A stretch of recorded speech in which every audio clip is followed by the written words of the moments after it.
Hello, and welcome to Storytime with HDThul. I am HDThul, and together we will be reading, Chapter 7, I believe. Yeah, Chapter 7, The Election, from Henderson's Wagon.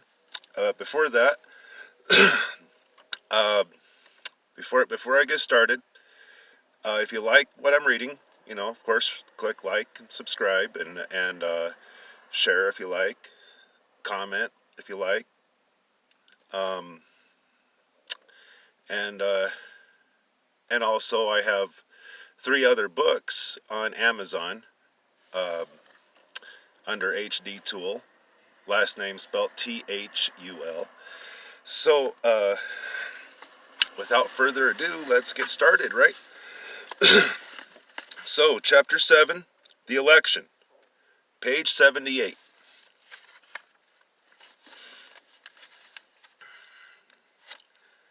Henry Reinhold, Tom York, Gregory Newman, and Ronald Becker are all running for mayor besides Daniel Henderson, who is running for mayor as well.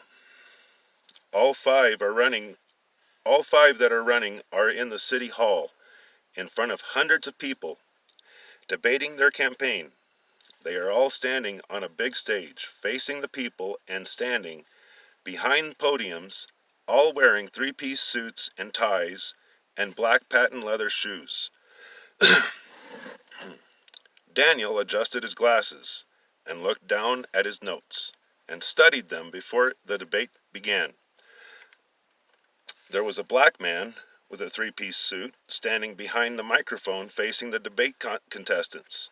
He initiated the debate by speaking into the microphone and speaking to the contestants. Good morning, gentlemen. My name is Nathaniel Rice. I will be hosting the debate this morning. First thing I would like all of you to do is to introduce yourselves to the audience before we begin. Starting with you. He pointed directly at Daniel. Daniel looked up from his notes that he had been engulfed in, and then adjusted his glasses quickly by pushing them up on the bridge of his nose. And then he cleared his throat and wiped the sweat from the palms of his hands, and then said, "My name is Daniel Henderson, and I am running for mayor. Happy to be here." Everybody cheered and clapped. And then from Tom York to Ronald Becker to Gregory Newman, and then finally Henry Reinhold. Nathan would speak into the microphone and address certain topics that the people of Humboldt see as issues, such as problems with the homeless people coming up to cars and or people that are just trying to go about their business and beg for money. Then there is the crime issue. The people of Humboldt have had their homes broken into and have had their things get stolen. That, and there is the gang violence. You may say, how can a little town like Humboldt have a gang problem? But they do. There are at least 2 or 3 different gangs in this seemingly quiet Iowa town. The gangs are motorcycle gangs, and each one is just as violent as the other. There is, of course, the Hells Angels. That is the main one. Then there is the Sons of Silence, and then the Sons of Anarchy. The people complained about the loud noises from their bikes and the gang wars in the middle of the streets. They also complained about these gangs beating and killing innocent people. Nathan started off with, the people of Humboldt and the vicinity of Humboldt County have had their homes broken into. And there have been people that have gotten killed and or hurt. The people are blaming the motorcycle gangs and they want them out. So, what are you going to do, and what is your plan for doing so? Daniel approached the microphone. Looked down at the hundreds of people staring at him. He was nervous, and his hands were trembling. So he took a deep breath and cleared his head. A trick that was taught to him when he was becoming a preacher. He is okay now. His hands stopped trembling for a moment anyway. So he took one more deep breath and said, "There's a serious problem with the biker gangs. as the people are getting hurt and killed. I propose that we stand up and fight back. What? Are we men or mice? I served in the Second World War, and let me tell you, talk about fear. Sometimes the only way around danger is to hit it full force. If we band together, and with enough people, we can push these biker idiots out of our town, and they will never come back. That is a guarantee. The people clapped and cheered. Then it was Henry's turn. He proposed that they make a work program to keep their gang members off the street. And then Daniel scoffed and said, "Are you going to give them all golden stars for participating too? You don't seem to understand. The only language these people know is violence." "Is that the only language you know, Mr. Henderson? Violence?" Gregory Newman said. "No, it is not. I am a peaceful and caring man. Although, as the Bible says, he who lives by the sword shall also die by the sword. Which is to say that there are some people in this world in which violence is the only way to get to these people. I really thought you were smarter than that, Mr. Newman." "What about your wife, Mr. Henderson?" said Tom York. "Oh, what about her?" Daniel said defensively. "Doesn't she have a mental illness?" Ronald Becker asked. "What does that have to do with this debate?" Daniel asked. He stopped. He closed his eyes. He thought about the election and how bad he wanted to become mayor, because he knows that if he becomes mayor, his business will boom and he will be living on Easy Street. So he held in his anger. He suppressed it towards the back of his mind, where it will remain like a hot coal, radiating in the back of his mind, out of sight, but not out of mind. In other words, his anger was pushed back far enough to where he can control himself, but believe me, he is fully aware of his anger that is brewing in the back of his mind. You're right, Daniel said, and exhaled to calm down more as his head was down, but his eyes were up. My wife is mentally ill. You are correct. If you want to know what I am doing about it, well, if you want to know if I'm doing something about it, well, I am. If you want to know what it is that I am doing about it, I am just going to have to say that it is none of your damn business of what goes on in the privacy of my own home. So keep my wife out of this conversation. I also have a retarded son, and a son that is almost identical to me. Now, I don't know if that is good or bad, but is there anything else you want to know about my personal life? I mean, do you want to know where I shit or piss too, or can we get on with this debate so I can go home and forget about all of you assholes? No, we can continue, Nathan said. Good. The debate went on for about an hour, and finally it was over. Daniel was finally at home and finally able to relax and get away from all of the political bullshit that he is now in. And he is in over his head, but he can't turn back now, although he would like to end this as soon as possible. He went straight to the cupboard, and as he was hearing the TV and laughter coming from the living room, as he pulled out a bottle of Wild Turkey 101 and poured himself up a glass. He brought the glass of whiskey up to his mouth and gulped down a swallow and winced hard and exhaled semi-dramatically. Then he took another smaller swallow and winced again, but not as hard and not as dramatic. After that, he went over to the living room where his two sons were watching Monty Python's Flying Circus, laying with their belly on the floor and eating popcorn out of a large bowl, while Tabitha was sitting on the couch as all of them were laughing hysterically.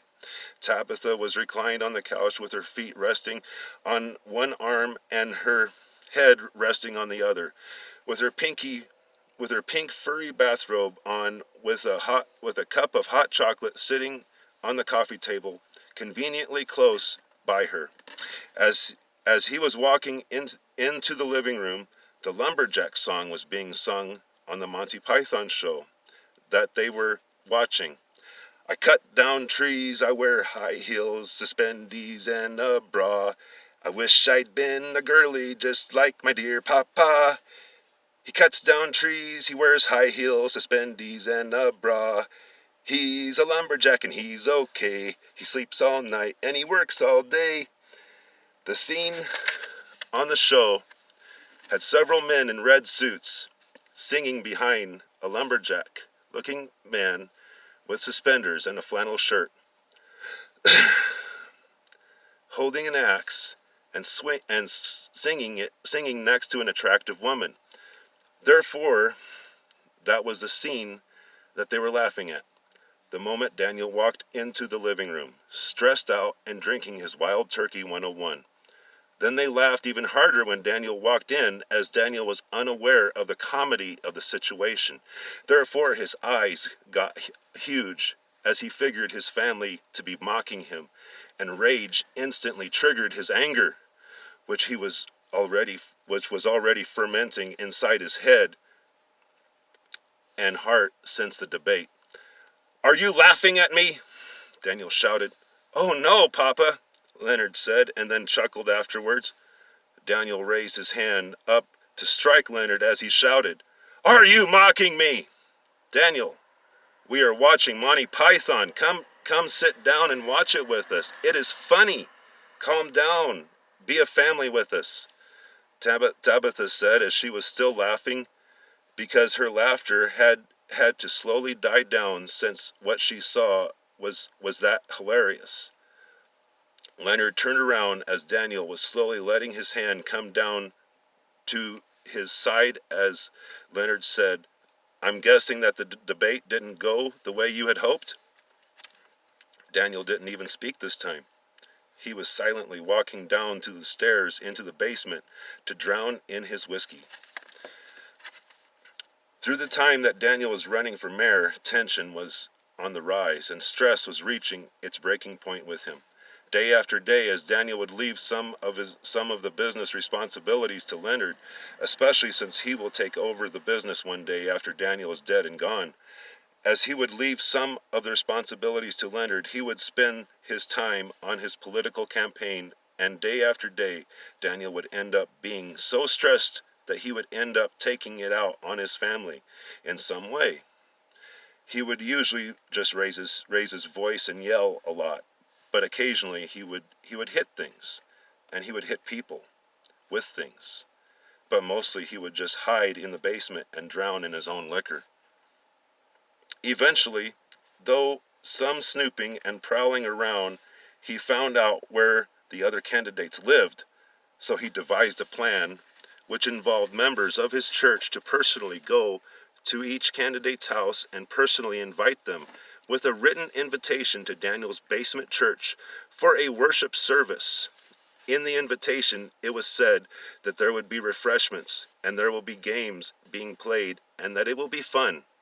His members would mention that it is Daniel's way of being a good sort of friendly political competition. The members of Daniel's church had given each household a plate of cookies that had been laced with sedatives. After giving them the cookies, they would hide and watch.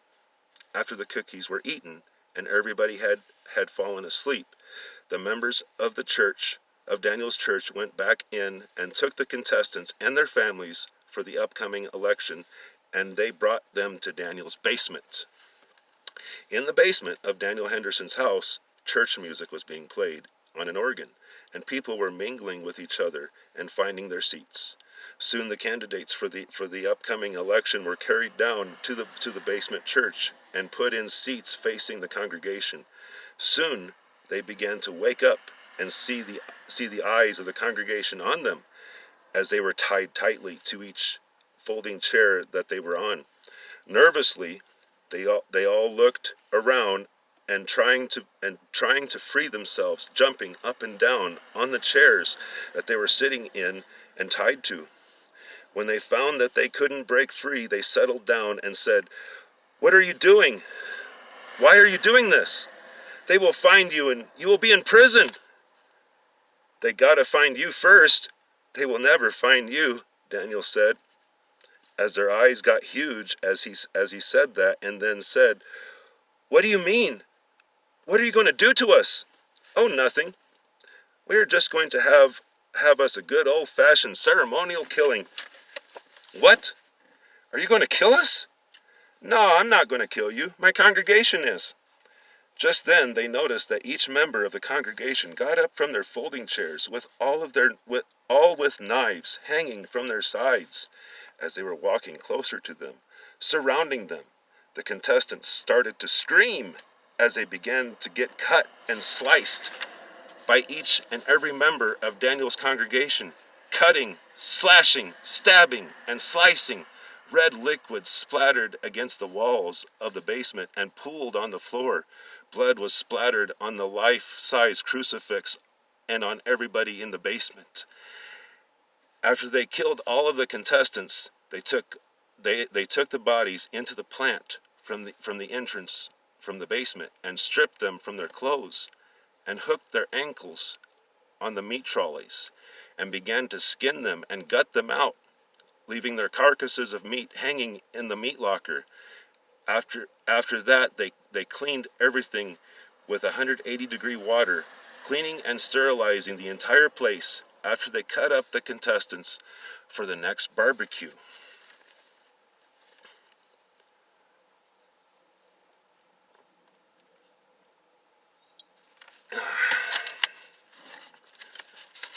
Let's see. That's kind of a long chapter. I think I'm going to stop right there. That's page 84. And like I said, if you like what I'm reading to you, click like, subscribe. Especially subscribe, because if you subscribe, you get notifications for new videos. And also remember, I have 3 other books on Amazon, including this one, which would make 4, under HDThul, last name spelled THUL. Thank you very much for listening, and I hope to see you again soon.